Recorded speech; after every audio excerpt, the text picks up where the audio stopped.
The explosion hit before I even understood the screaming. Metal flew, my ears rang, and through the smoke I saw a figure stumbling toward me, covered in blood, dragging something that looked almost human, but moved like it shouldn't. Every second you look away, someone dies, it whispered. That was the moment I realized HOA security wasn't just after me. And if you stay to the end, you'll learn why the governor called my phone. Personally, I'm the one telling this story. And as you listen, remember that every word you hear comes from the guy who should have died that night, on his own driveway. I live in a gated community in northern Arizona, a quiet place where the desert hums at dusk and the HOA pretends to run everything. Like a private kingdom, I was standing outside my house, still shaking from the explosion you heard about in the hook, trying to understand what the hell was going on. The smoke hung low, crawling across the asphalt like it was alive. And for a second I wondered if I was losing my mind. My hands trembled, my throat burned, and I kept asking myself one question. Why would HOA security try to arrest me on my own property? I'm telling you this because in 3 minutes, you might forget who's speaking. So let me say it again. This is my voice, my story, my street, my nightmare. The first thing I remember after the blast was the sound of boots, heavy ones, slamming the ground in sync like some paramilitary drill team. I froze. I didn't know if they were coming to help me or finish me. Then I saw their flashlights cutting through the smoke, bright and aggressive, sweeping my lawn like they were hunting something dangerous. And that's when the thought stabbed me. Maybe that something was me. They yelled my name, but not the way regular security would. Not the "Hey sir, we need to talk" tone. It was the target located tone. Harsh, cold, final. I backed up toward my porch, but the boards creaked loud under my feet, and one of them shouted for me to stop moving. I asked what was happening, but they ignored the question like it didn't matter. One of them raised his taser. Another one unclipped something from his belt that I really hoped wasn't a gun. My heart hammered so violently I could feel it shaking my ribs from the inside. I tried to explain that I lived here, that this was my home, that I hadn't done anything. They didn't care. They didn't blink. They moved in closer, and closer, and closer. And right then, as panic crushed my chest, I realized something terrifying. They weren't acting like security. They were acting like they needed to detain me before I could speak. Coming up in a bit, I'll tell you what they were trying to stop me from saying. But for now, just know this. I wasn't supposed to survive long enough to talk. I screamed that I had rights, but one of them laughed and said, "Not tonight you don't." That sentence carved a hole in me I still feel. I could barely breathe. My backyard lights flickered like the power grid was dying. And that bloody figure I mentioned earlier stumbled out of the shadows again and fell to its knees. Security didn't even react to the figure. They didn't look, didn't flinch. Like they already knew it was there. Like it wasn't even a person. I felt the world pull itself into two impossible choices, like a cruel hand twisting my fate. Choice 1. Surrender and hope these men didn't kill me. Choice 2. Run into the desert darkness and pray whatever that bleeding thing was didn't follow me. Neither was survivable. Neither was sane. But I had to choose. And just before I did, one of the guards stepped forward, grabbed his radio, and said the words that made every hair on my body rise. He's resisting. Authorization for forced detainment requested. Coming up, you'll hear why that request wasn't normal, who answered it, and why the next voice on that radio changed my entire life. I'm still the one talking to you, the guy who barely knew what was happening on his own property. And as these minutes pass, need you to hold on to my voice because everything you hear next gets darker and harder to believe. The moment that guard requested authorization for forced detainment, something inside me twisted, like I had just heard a phrase that didn't belong in a suburban neighborhood but in a war zone. I stood there coughing, smoke still in my lungs, trying to understand why a simple HOA security team needed authorization. That sounded like it came from a military chain of command. One of them grabbed my arm. Not gently but with a crushing grip that sent a shock of pain up my shoulder. And I realized they weren't waiting for permission. They were stalling for someone bigger. The desert air buzzed with static as the guard lifted his radio toward his mouth again, like he expected someone important to respond. I remember thinking, who the hell is above HOA security? Another guard kept telling me to stop talking, stop moving, stop breathing wrong. Like he wanted me frozen in place before the real decision came down. My heart wouldn't slow down, and I hated how small I felt in front of men who technically weren't even police. Then the radio cracked. Not with a name, not with a code, but with a slow, calm voice that sent a cold wave down my spine. It said, "Proceed. Full compliance protocol." The guard holding me straightened like a soldier receiving direct orders from a general. I pulled away instinctively, but he tightened his grip until my fingers went numb. I kept saying that this was my house, my land, my driveway, that they acted like my words were static, nose, irrelevant. And before another 3 minutes pass, I'll remind you again. I'm the one telling you this. The homeowner. The guy who didn't know how big this conspiracy was yet. The guard nearest to my porch lifted a small device that looked like a scanner, pointed it at me, and said my name with a bored tone, as if I were an item on a checklist. That was when I realized they had been tracking me long before the explosion. The bloody figure from the smoke groaned and tried to lift its head, and for the first time, one of the guards looked toward it with something between annoyance and fear. He muttered, "We don't have time for this," which only made the situation feel more impossible. I asked if someone was hurt and if we needed to call real help, but he told me to shut my mouth and face forward. The scanner beeped. A green light flashed, and the leader said, "Confirmed." He matches. Matches what? Matches who? My stomach sank like someone had filled it with rocks. I tried to twist free, and when I did, the guard slammed me against the side of my own house so hard the stucco scraped my cheek open. I tasted blood. My vision blurred, but even through that pain, I heard the radio crackle a second time. And this time the voice wasn't calm. It was impatient. It said, "Why isn't he restrained yet?" That question pushed the guards into a frenzy, tightening their formation, closing around me like a cage of bodies and weapons. I could smell their sweat, their gear, the burnt plastic in the air, and the fear threading itself through my own breath. Then the leader raised zip ties that looked thick enough to hold an animal, not a person. I jerked back, and he barked, "Don't make this worse. Worse than being arrested on my own land. Worse than being treated like a criminal without a reason. Worse than something bleeding and crawling on my driveway." Well, these men acted like it was normal. I shouted that I wasn't agreeing to any of this, and a guard pressed his forearm against my chest hard enough to make my ribs strain. I thought that was the moment they were going to take me down. But then something happened that froze all of us. A new voice cut through the radio, sharp, powerful, and unmistakably angry. It said, "Stand by.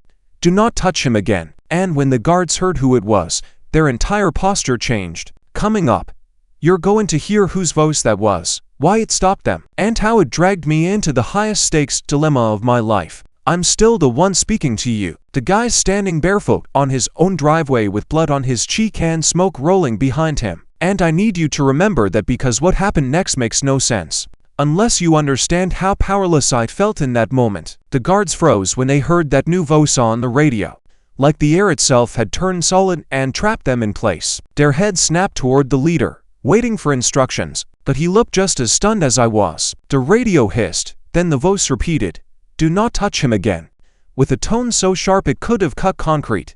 One guard instinctively stepped back, like the command had reached straight into his spine.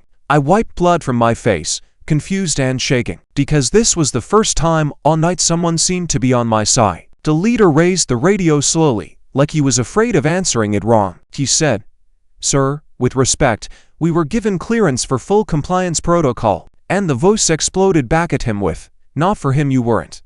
My chest tightened, not from fear this time but from something close to disbelief. Why would someone with that level of authority know who I was? Why would someone so high up be watching this situation in real time? And remember, it's still me telling this story, the guy who had absolutely no idea how far this was about to go. The guards exchanged nervous glances, and for the first time, I saw cracks of uncertainty in their armor. Tiny moments where they didn't know whether to obey the HOA, their chain of command, or this new voice. The leader tried to explain himself, saying, "He matches the description," but the voice cut him off with a roar that sent chills down my spine. It said, "You detain him and the entire operation collapses. Do you understand? Operation." That word slapped me in the face. There was no reason for any HOA to run an operation. There was no reason to involve me.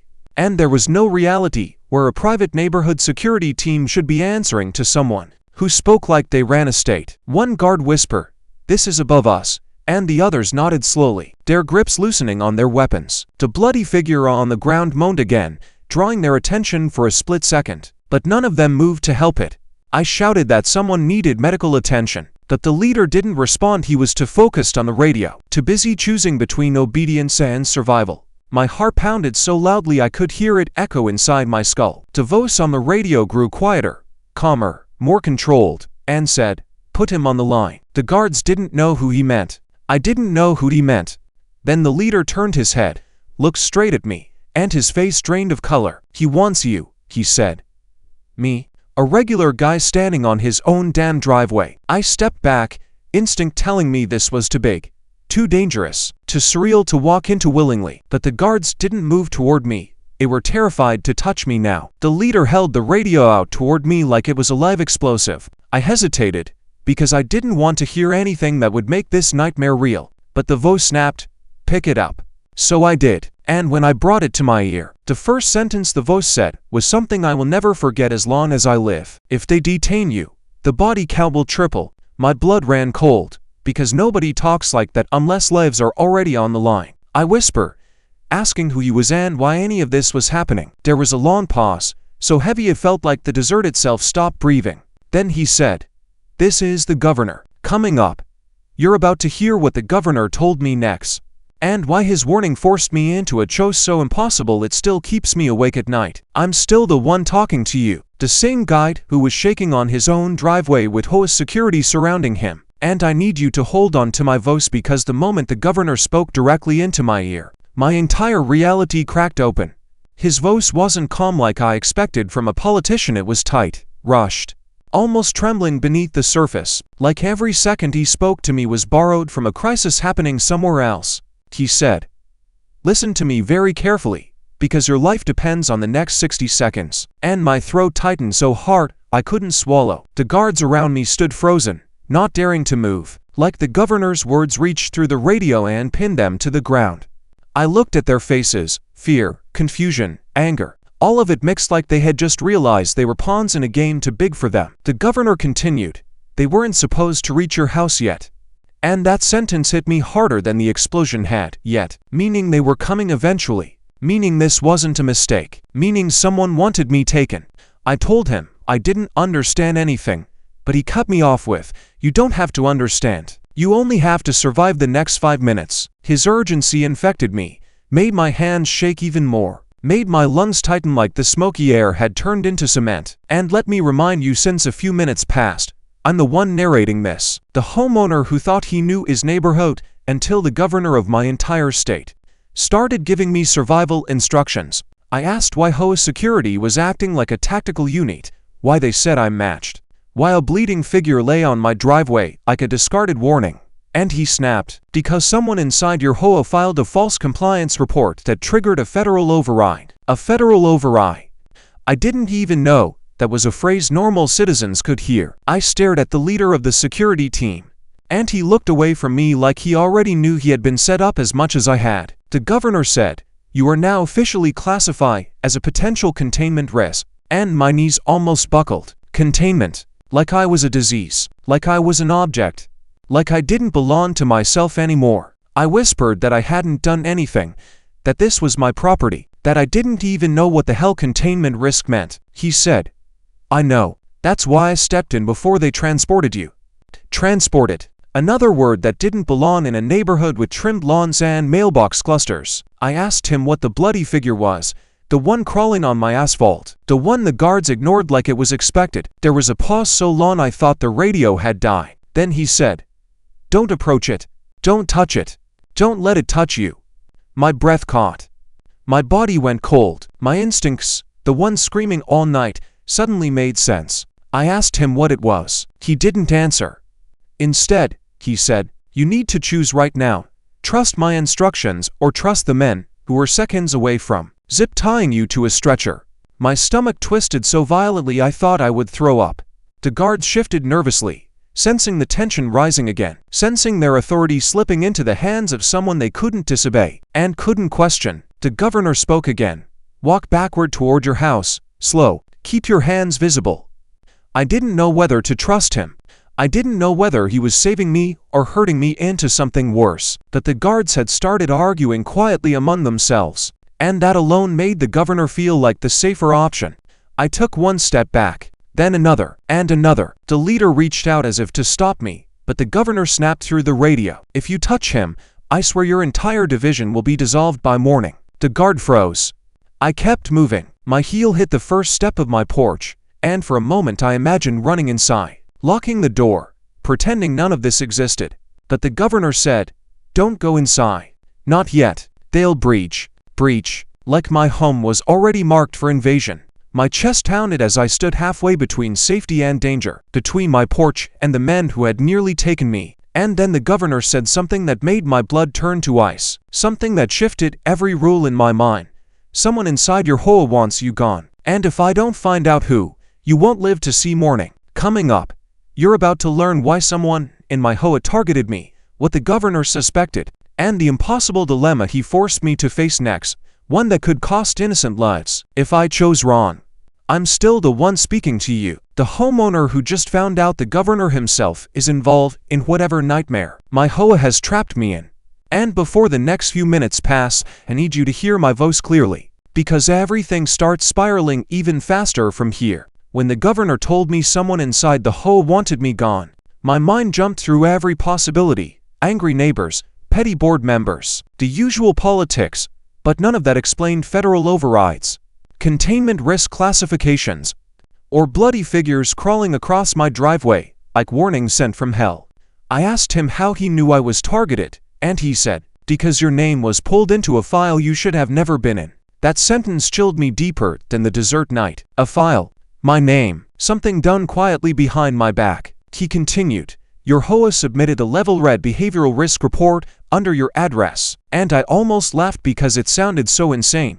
I didn't know whether to cry or scream. Level red. Behavioral risk. On me.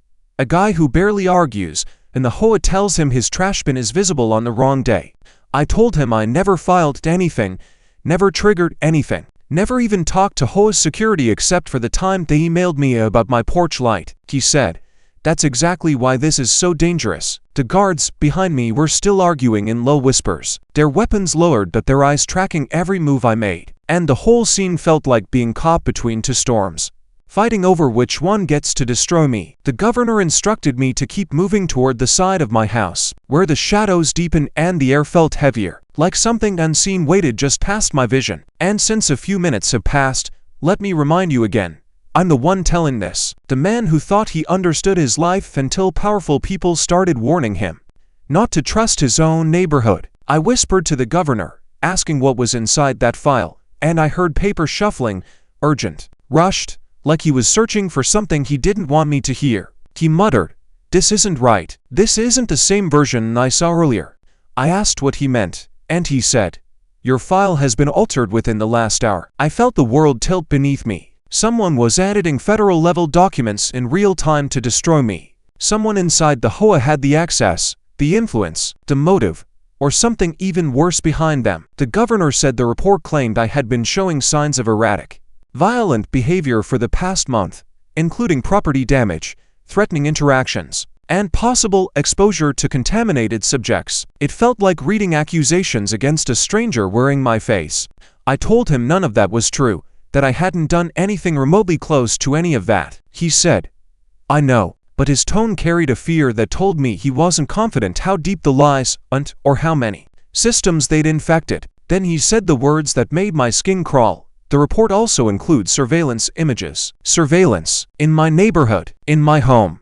I asked what the images showed, and he hesitated long enough for my heartbeat to turn into a hammer. Then he said, "They show someone who looks exactly like you committing aggressive acts near multiple HOA properties." My jaw dropped. A double, a mimic, a fabricated timeline, or something else entirely, something I wasn't ready to understand. I said those images were fake, but the governor whispered, "That's what scares me. They don't look fake." My legs weakened. My mind blurred. The ground felt unstable beneath me. I asked who uploaded the images. He said, it was someone logged in under the HOA chairperson's account, but the timestamp shows it happened 5 minutes after she left the emergency meeting we had tonight, meaning her credentials were used without her, meaning someone bypassed her entirely, meaning this conspiracy wasn't about petty HOA politics, it was a hostile breach.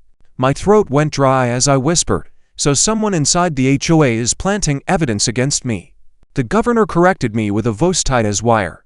not someone, multiple people. Or something using them, something. That word made my whole body stiffen. I asked him what he meant by something. He didn't answer. Instead, he said, "You need to face a choice now, and I'm warning you. Either option could kill someone." My breath locked in my chest. My pulse turned into thunder. Then he said, "You must decide whether to reveal yourself to the guards and let me override them publicly, or go dark, slip into your house, and let me guide you through a back-channel extraction route the HOA doesn't know exists. Coming up, you'll hear the consequences of each option, and why choosing wrong might unleash the thing that was crawling across my driveway. I'm still the one speaking to you, the homeowner caught between a governor's warning and an HOA death squad on my own driveway. And before the next few minutes slip by, I need you to hold on to my voice, because everything in this moment hinged on a decision I wasn't prepared to make. When the governor told me I had to choose between exposing myself to the guards or disappearing into my house for a covert extraction, my entire body froze like my nerves had turned to ice. Every instinct screamed something different. One side telling me to stay visible so nothing could happen in the shadows, the other telling me to run inside before the guards regained confidence and decided to finish what they started. The smoke from the explosion still drifted around us, and every time a gust of desert wind pushed it aside, I caught glimpses of the bloody figure crawling on my driveway, dragging itself inch by inch like its bones were broken but its purpose wasn't. I didn't understand whether that thing was connected to me, the file, the false evidence, or something worse, but every time it twitched, my stomach flipped. The guards kept glancing between me and the figure, like both of us were problems they didn't know how to solve. And let me remind you, since a few minutes passed, I'm the one narrating this, the man who never asked to be part of whatever nightmare was unfolding behind the HOA's walls. I whispered into the governor's radio, "If I go inside, won't they break in?" He said, "Maybe, but if you stay outside, they'll be ordered to take you the moment the override expires." Override. Expiring. Meaning the safety he'd given me was temporary, fragile, a shield made of paper.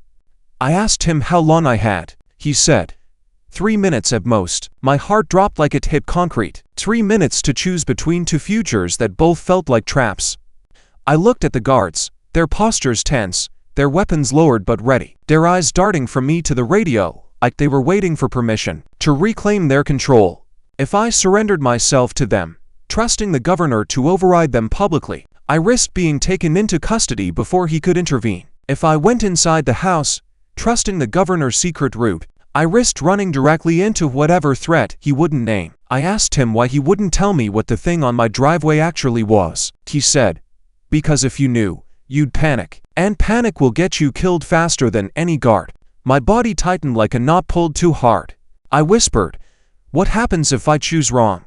The governor exhaled slowly, a sound filled with dread. He said, "People die who don't deserve to." My throat closed. My lungs turned to stone. This was the highest stakes moment of my life, forced on me in the most ordinary place I knew, my home. The guards began to spread out, forming a half circle as if preparing to block every exit. One of them said, "The window's closing, we need to act." Another replied, not without explicit clearance.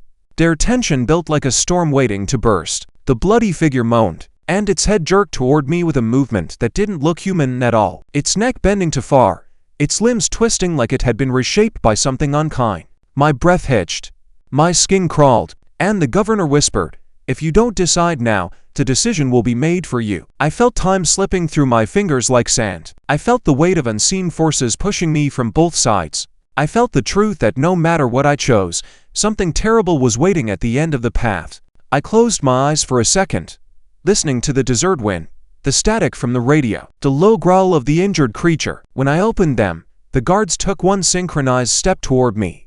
The governor said sharply, "Make your choice."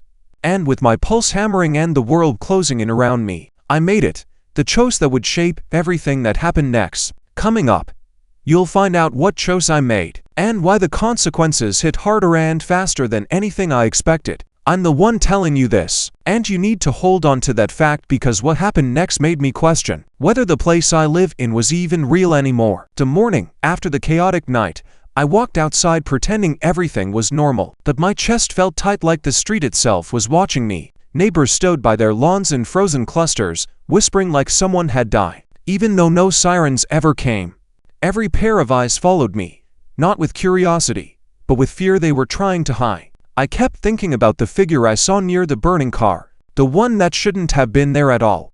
When I reached the mailbox, a plain white envelope was taped to it, sealed, no name, no logo, just that eerie silence around it. Inside was a single line written in shaky black ink. "You broke Rule 7. My hands went cold because I lived here for years and never once heard about any 7th rule. I didn't even know how many rules the HOA had in total. I just knew they always added new ones without warning. And as I stood there, the paper trembling in my fingers, I realized someone had slipped this note to me while I slept. If you're just joining the story now, remember, it's still me talking to you. The guy who thought his neighborhood was safe until last night proved otherwise." I walked back toward my house slowly, scanning every window, every shadow, waiting for someone to step out and say this was a joke. But nobody moved, and that stillness felt heavier than any threat. Coming up, I'll tell you what Rule 7 actually led to. But for now you need to know how the day started, unraveling piece by piece. When I entered the house, the lights flickered like the wiring was being pulled from the other side of the walls. I tried to shake off the paranoia, telling myself sleep deprivation was twisting everything out of proportion. But then the phone rang. The caller ID was blocked, but the moment I picked up, someone breathed into the receiver as if they were standing in my hallway. I said hello twice before a voice finally whispered, "We saw you." My stomach dropped because they didn't say what they saw, and the vagueness was somehow worse. I demanded to know who it was, but the line went dead instantly, almost like they wanted me to feel powerless. I stood there for a good minute, staring at the silent phone, wondering if I should pack a bag and leave town. But then another message slid under my door. I heard the paper scrape the floor even though nobody knocked. This one said, "Attend the meeting, midnight, basement." I didn't even know our HOA had a basement, and I'd been to every community gathering for years. My mind raced with possibilities, none of them good. If you've been following my voice, you know I'm not someone who scares easily. But this time something felt fundamentally wrong. I walked through every room checking the locks twice, maybe 3 times. While my thoughts tangled like barbed wire, I couldn't stop imagining that figure from the night before stepping through my living room, with that motionless, unnatural posture. Coming up, I'll explain what I found when I actually went to that basement meeting, something that changed my understanding of the entire neighborhood. But before that moment, the house gave me one last sign. The TV turned on by itself, static filling the screen with violent white noise, like a warning that wasn't meant for my ears, but reached me anyway. I unplugged the TV, yet it stayed on for several seconds before the picture slowly faded. That's when I realized I wasn't dealing with just people anymore. I looked through the blinds and saw an HOA board member standing perfectly still across the street, staring straight at my window without blinking. I shut the blinds instantly, heart pounding, because there was no reason for him to be there at that hour. When I opened them again, he was gone, leaving only the distant sound of wind brushing through the hedges. That moment made me decide I had to go to the meeting, not because I trusted them, but because I needed answers before they found me first. I spent the rest of the day pacing the house, waiting for night to fall like a countdown to something inevitable. Every few minutes I reminded myself that I was still here, still telling this story, still in control, even though deep inside, control was slipping away. As midnight approached, I grabbed a flashlight even though I doubted it would help with whatever was waiting for me. The walk to the community center felt unnaturally long, every sound amplified, every rustling leaf sounding like footsteps right behind me. When I reached the door, it swung open on its own, revealing a staircase that had never existed before. The air smelled damp, metallic, like old blood mixed with stone. I took a deep breath and stepped inside because the alternative, staying ignorant, suddenly felt more dangerous. Halfway down the stairs, the door slammed shut above me, plunging everything into choking darkness. I clicked on the flashlight, but the beam only reached a few inches ahead, swallowed by the black. My footsteps echoed as if the hallway stretched for miles, even though I could feel walls on either side. Coming up, I'll tell you what, or who, waited for me at the end of that basement. But you need to feel the tension the same way I lived it. With every step, the temperature dropped sharply until the cold stung my skin. And then I saw them, silhouettes, dozens of them, unmoving, lined up in a semicircle at the bottom of the stairs. Lights flicked on suddenly, revealing faces I recognized, every single HOA board member, and something standing behind them, taller than any person should be. Its shadow stretched across the floor like it was reaching for me. My throat went dry as I realized that this basement meeting wasn't about rules at all. It was about initiation. And the moment their leader opened his mouth to speak, I understood something that made my blood turn to ice. Rule 7 wasn't meant to be broken. It was meant to be survived. I'm still the one telling this story, and you need to keep my voice in your head because what I'm about to describe does not feel human anymore. The moment the lights flickered on, every board member stared at me with identical expressions, like their faces had been carved from the same cold material. I froze on the last step, unsure if moving closer would trigger something I couldn't escape from. The tall shadow behind them didn't shift or breathe, yet somehow I felt its presence like a weight pushing against my ribs. My flashlight slipped from my hand, clattering against the concrete, and not a single person flinched. I asked what Rule 7 meant, but none of them answered with words. Only a synchronized tilt of their heads.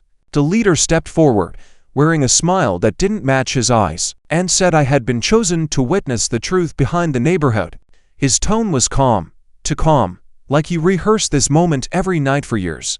I tried to step back, but the door behind me locked with a metallic click that echoed down the corridor. A hum filled the basement, low and vibrating through the walls, like machinery buried under the foundation. Coming up, I'll tell you what that machine was designed for, but right now you need to hear what came first. The leader handed me a binder labeled Internal Compliance, but the H in HOA was crossed out and replaced with something that looked like an ancient symbol. I flipped it open, and my fingers burned as if the pages were warm. The rules weren't written in plain English. Half the words didn't belong to any language I recognized. The board members began chanting softly, their voices overlapping in uneven patterns that made the air ripple. I backed away, but the leader insisted the vote had already begun. He said breaking Rule 7 meant I had seen something I wasn't supposed to see, and therefore I had to be integrated. My heart raced as two members approached with ropes, not to restrain me, but to mark a circle on the floor around my feet. They tied the rope ends together and stepped back as if waiting for something to wake up beneath the concrete. I whispered that I wanted to leave, but the leader ignored the words and raised his hand, signaling the shadow behind him. The shadow swelled, stretching upward until it nearly touched the ceiling. The chanting grew louder, shaking dust loose from the beams above us. I felt a cold pressure around my throat, not choking me, but reminding me I didn't belong here anymore. The leader said the vote was symbolic, but the consequences were not. He explained that every 20 years the HOA renewed its structure, and this cycle required a new witness. I asked what a witness was supposed to do, and he smiled again, wider this time, almost breaking his cheeks. He said a witness observed the rituals that kept the neighborhood safe, even if the rituals demanded blood. My legs trembled as the shadow moved forward. It stepped silent like it wasn't touching the ground. I felt heat behind me, and when I turned, the rope circle started glowing faintly red. The leader told me not to step outside it unless I wanted to wake the thing beneath. My pulse thundered in my ears as cracks formed inside the glowing circle, tiny at first, then spreading like veins. Coming up, I'll tell you what crawled out of those cracks. But right now you need to understand how trapped I was. The board members raised their hands and pointed at me in perfect unison. The leader announced the vote had ended, and that my acceptance was mandatory. I shouted that they had no right to do this, but my voice bounced weakly off the walls. The shadow lowered itself behind me, its shape twisting in ways no bones could support. Its breath brushed the back of my neck, cold enough to numb my skin. I wanted to run, scream, fight, but the glowing cracks widened, revealing a light pulsating beneath the floor. The leader placed his hand on my shoulder, but his palm felt too heavy, like stone pressing into flesh. He whispered that my choice had already been made the moment I saw the figure near the burning car. I tried to deny it, but the memory hit me again. The frozen posture, the impossible height, the absence of a face. The floor vibrated, rattling the binder still clutched in my hands. Pages flipped on their own, stopping at one that showed a drawing of a man standing inside a glowing circle, identical to my situation. I felt the air thicken, like something invisible was pushing me down. The rope lifted slightly from the floor, floating as if pulled by an unseen force. My breath shortened when the leader said the ritual only required me to stay still. The shadow crouched, placing its limbs around the circle without stepping in. It was waiting for something, maybe permission, maybe a signal. Coming up, you're going to learn what that signal was, and why it nearly killed me. A metallic scraping echoed behind the walls, like gears turning after decades of rust. Dust poured from the ceiling as the humming grew to a deafening roar. The light beneath the cracks shot upward, engulfing my legs with blinding intensity. I screamed, but the board continued chanting without acknowledging my pain. My body rose an inch off the ground, suspended by nothing. The shadow folded inward, absorbing the light like it was feeding on it. My skin felt like it was being peeled back layer by layer. I begged them to let me go, but the leader only nodded solemnly, as if this suffering was part of some sacred schedule. Then, suddenly, everything stopped. The humming died. The crack sealed. The rope fell. I collapsed, gasping, trembling, unable to move. The board lowered their hands and stepped away as though the ritual were only housekeeping. The leader leaned down and whispered that I had survived the first trial. I didn't ask how many more there were. I didn't want to know, but he told me anyway, each word stabbing deeper. 6 trials remain. I pushed myself backward, but the shadow loomed closer, blocking my exit. The leader said the next trial always began with silence, and that I'd hear it soon. I listened, terrified, until the silence became so dense it felt alive. Then I realized the board members were gone. The shadow was gone. The lights were gone. Only the cold remained, gripping my spine like a hand. And as I crawled toward the stairs, a voice whispered from the darkness, "You're not supposed to leave yet. I'm still the one speaking to you." The homeowner dragged into the deepest, most corrupted layer of an HOA that no one on this planet should ever know exists. And you need to hold on to my voice because what happened after I escaped that basement changed everything I thought was real. I stumbled into my backyard, gasping for air, expecting the night to be quiet. But the entire neighborhood was humming like every house was vibrating from the inside. I looked around, confused, because every window on my street glowed with the same faint bluish pulse. I told myself it was just exhaustion, but something deep in my body insisted I was witnessing the beginning of the next trial. I backed toward my sliding door, desperate to get inside, but a figure stepped into my yard before I reached safety. I froze, because the man looked exactly like my neighbor Daniel, same clothes, same face, even the same tired posture he always had after work. But something was wrong with the way he blinked, too slow, too intentional, like each blink was a choice rather than an instinct. I said his name, but he didn't answer, just tilted his head the same way the board members had done in the basement. My skin crawled as I realized he wasn't breathing, not even a rise in the chest. Nothing. He stepped closer, and I noticed his shoes weren't touching the grass. He hovered half an inch above the ground. I reached for the handle of my sliding door, but it wouldn't budge, no matter how hard I pulled. Daniel, or whatever wore Daniel's shape, lifted his hand and pointed at me with a single, stiff finger. The moment he did, the bluish glow from the nearby houses intensified. I heard whispers coming from behind every fence, soft but multiplying, like dozens of voices merging into one. I asked who he was, and finally he spoke with Daniel's voice, but layered with something metallic underneath. He said, "You were supposed to stay below." My stomach dropped. I stepped back until the door pressed against my spine. He glided closer, his movements weightless, unnatural, mechanical yet fluid. I repeated that I just wanted to leave, but he shook his head slowly. "Leaving breaks Rule 9, he said, and my blood went cold because I hadn't even known Rule 9 existed. I asked him what happened to Daniel, the real Daniel, and he said, "Witnesses must share a shade." I didn't know what that meant, but every instinct in me screamed that whatever stood in front of me was not alive. I forced myself to look him in the eyes, expecting to see pupils, reflections, something familiar, but there was nothing, no detail, no depth, just flat darkness like his eyes were painted on. The whispers around me grew louder, circling the yard like a swarm trying to find a way in. I clenched my fists and told him I wasn't going back to the basement. He said, "You don't have to. The basement is coming to you." My throat tightened so violently I couldn't breathe. The ground beneath us trembled, and a long crack split across the grass, glowing with the same red light I'd seen under the rope circle. I stumbled backward, but there was nowhere to go. I slammed my fists on the sliding door, screaming for someone to open it. But the house stayed silent. The crack widened, and heat surged upward, forcing me to step away before my shoes burned. The fake Daniel stepped directly over the crack, unaffected by the heat, the light, the vibration. I realized he didn't cast a shadow. The bluish window glows brightened again, one after another, like the houses were waking up.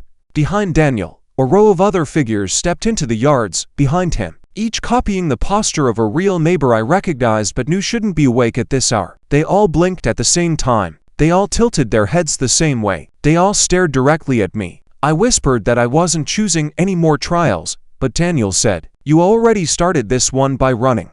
My legs shook as I backed toward the side gate, hoping to escape through the alley. But every time I moved, the figures moved too, synchronizing with my steps.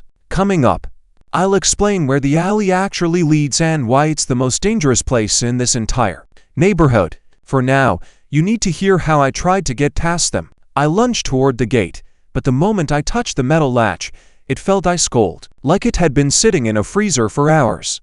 I forced it open anyway, and the hinges screamed like the gate was alive and trying not to move. As soon as I slipped through, I heard the first inhuman sound come from one of the figures, something between a gasp and a mechanical click. I sprinted down the alley, but the ground vibrated beneath me, matching my footsteps like the earth was copying my panic. I glanced back and saw the figures gliding through my yard, not running, not walking, just drifting forward like they were on invisible rails.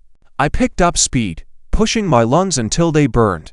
But the alley stretched longer than it should have, like reality was bending to keep me inside it. I looked for the streetlight that normally marked the exit to the main road, but it wasn't there. The alley felt endless. My breathing turned ragged, and the vibration below me intensified until it felt like a heartbeat, pulsing up through the concrete. I stumbled, falling to my knees, and the ground beneath me cracked slightly, glowing red from below. I scrambled away from the crack, realizing the basement was rising to ritual spaces extending outward beneath the entire neighborhood. I screamed at the top of my lungs, not for help but just to drown out the terror. Daniel's voice echoed behind me, but it didn't match his mouth movements. It came from the air itself. "Returning is acceptance," he said, "and acceptance is survival." I shouted that I didn't trust him, and he replied, "Trust is not required. Presence is." The alley darkened from both ends, like two massive shadows were closing in. The glow beneath me spread, forming a circle around where I knelt. I tried to stand, but the air pressed down on me like a giant hand. I felt my chest compress, my ribs bending painfully. I gasped and clawed at the ground, trying to drag myself out of the circle. The glowing cracks formed symbols around me, the same ones I saw in the binder. The whispers turned into chanting, deep and rhythmic. The alley vibrated violently, cracking open in multiple places. I cried out as a burst of red light shot upward, blinding me. When my vision returned, the figures were all standing at the edge of the circle, perfectly still. Daniel stepped closer and said, "The second trial has begun." I screamed that I couldn't take any more. He leaned forward and whispered, "Then you will break." The circle tightened around me. The chanting intensified. The ground shook like it was about to split open entirely. And just before the cracks exploded, everything went silent. "I'm still the one telling you this," the man trapped between the impossible HOA rules and a shadow world that shouldn't exist. "And you need to listen closely, because what happened next changed every instinct I had about safety, property, and reality itself." The alley around me still pulsed with that red glow, and the chanting had grown louder, vibrating in my bones as if the ground itself was speaking. I tried to back up, but the cracks beneath me spread faster than I could move, forming new circles and lines I couldn't comprehend. My chest tightened, my lungs burned, and I realized I couldn't run. The trial had begun, whether I wanted it or not. Coming up, you'll hear why this trial wasn't just a game, and why every second I survived meant someone else might die. The figures at the edge of the circle didn't move, but I felt their awareness as if it pressed into my mind directly. I whispered that I wouldn't participate, that I wouldn't be a part of this madness, but the air itself seemed to swallow my words. Then a sound erupted from beneath the ground, a deep, resonant groan like the earth cracking open under centuries of weight. The ground split, and glowing symbols etched themselves in circles beneath me, illuminating the alley, a sickly crimson light. I fell to my hands and knees, trying to crawl backward, but the red glow followed my movements, keeping me trapped in a single, expanding circle. My voice shook as I called out, "Governor, anyone." There was no reply, only the sound of distant whispers joining the chanting. I tried to stand, but invisible pressure pressed down on my shoulders, holding me to the glowing concrete. I struggled and shouted, every muscle screaming, but nothing worked. The alley twisted, stretching and contracting, making it impossible to tell where the walls ended or the shadows began. I glanced up and saw the floating figure of Daniel or whatever it was approaching slowly, its face blank, eyes empty. The other shapes behind him began to move, gliding silently closer, forming a semicircle around the red glow. I tried to grab anything for balance, anything to pull myself away, but my hands hit only air. Coming up, I'll reveal what appeared from the cracks and why it nearly ended me in seconds. The symbols beneath me pulsed and then shifted, forming letters and words I could almost read, but my mind refused to process. Then the first sound came from the shadows, a voice I recognized but that shouldn't exist outside my basement memory. The witness must remain. I screamed, but the echo swallowed my voice, folding it back into the alley. I kicked at the cracks, trying to disrupt whatever force held me, but it felt like punching through stone. I felt something brush against my leg, cold, wet, and alive, and I froze. I looked down and saw the tip of a shadowy limb emerging from the glowing circle, creeping toward me. I tried to retreat, but my feet were trapped in the light. The shadow twisted upward, forming a shape taller than any human should be. I shouted again, begging for help, but the floating figures had tilted, blocking my escape.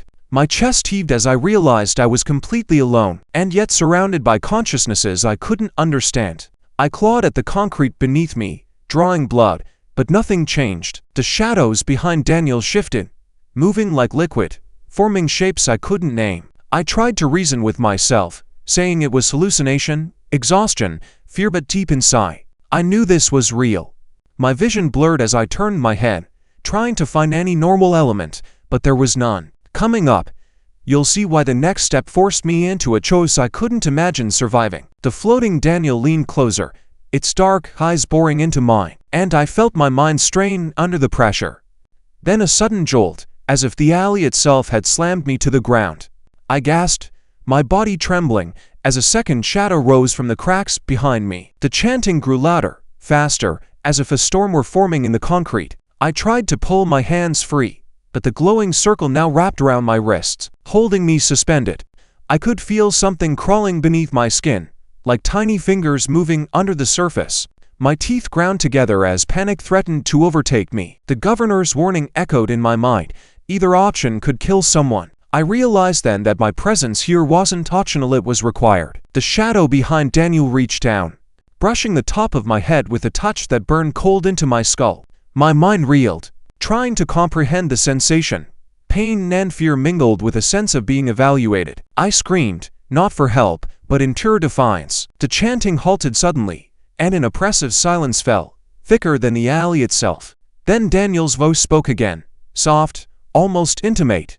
Choose. I struggled against the invisible bonds, my voice breaking, tears mixing with sweat. The cracks beneath me widened violently, and a pale, almost white light burst from below, blinding me. Shapes emerged, writhing forms of shadow and light, merging into monstrous figures that loomed above the alley. I tried to move, to run, to dodge, but the circle expanded faster than my mind could compute. I realized then that running was impossible. The light beneath me pulsed in sync with my heartbeat. My chest ached, my lungs burned, but I forced a breath, gritting my teeth against the pain. I tried to recall the governor's voice, his guidance, his words, anything that could anchor me. Nothing worked.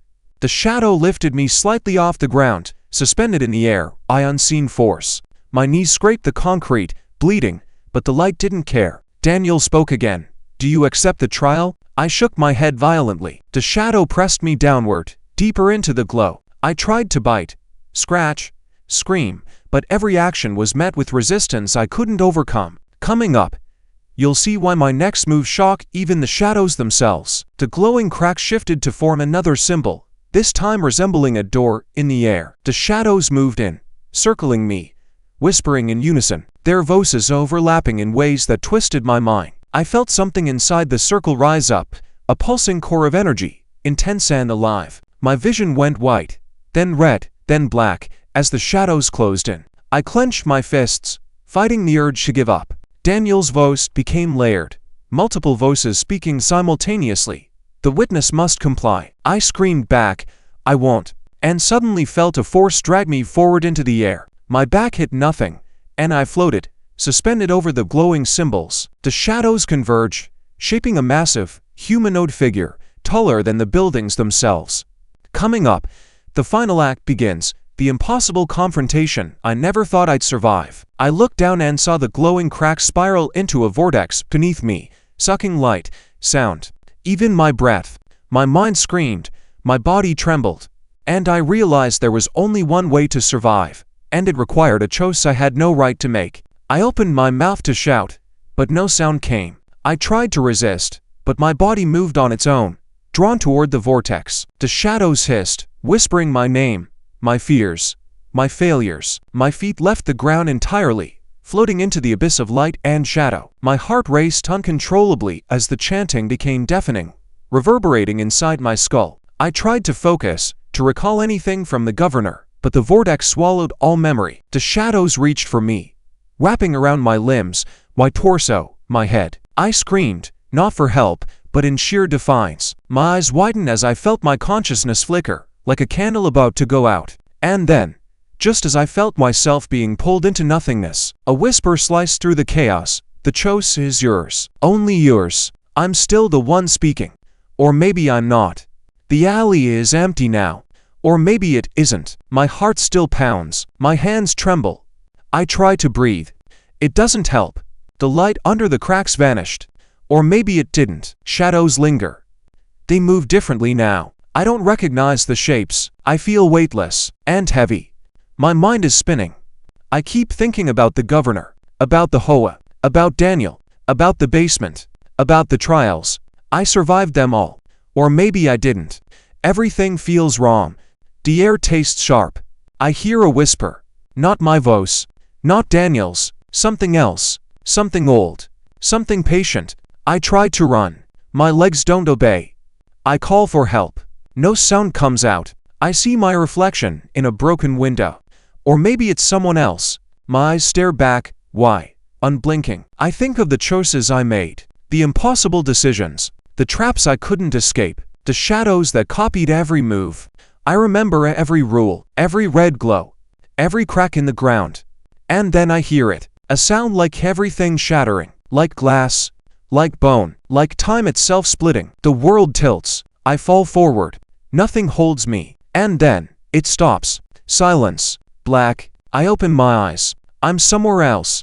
Or maybe nowhere. The sky isn't sky. The ground isn't ground. My name isn't my name. And something in me knows, I can never go back. I will never be the same. And the last thing I see, is a shadow rising from behind me.